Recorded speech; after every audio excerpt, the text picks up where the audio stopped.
அப்ப பாருங்க, ஆதாம் ஏற்ற துணை இல்லாமல் இருந்தபோது ஆதாமுக்கு ஏற்ற துணை ஒரு பெண் என்பதை உணர்ந்த ஆண்டவர் ஆதாமுடைய விலா எலும்பில் இருந்து ஒரு எலும்பை உருவி அதை மனுஷியாக உருவாக்கி ஆதாமுக்கு ஏற்ற துணையாக கொடுத்தார். ஒரு ஆணுக்கு ஏற்ற துணை ஒரு பெண். கரங்களை வைத்து ஆமென் சொல்லுமா.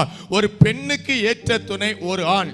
எந்த காலகட்டத்திலும் எந்த நியமத்தின்படியும் ஒரு ஆணுக்கு ஆண் துணையாக முடியாது.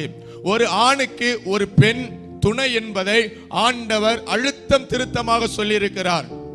ஒரு பெண்ணுக்கு துணை ஏற்ற துணை ஆண் தான். ஒரு பெண்ணுக்கு இன்னொரு பெண் ஏற்ற துணையாக மாற முடியாது. ஒரு மனுக்குலத்தை படைத்த ஆண்டவர் ஆணும் பெண்ணுமாக சிருஷ்டித்தார்.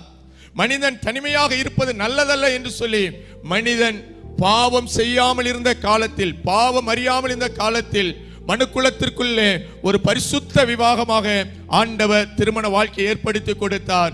ஆகவே விவாகம் கனமுள்ளது. கரங்களை வைத்து ஆமென் சொல்லுமா.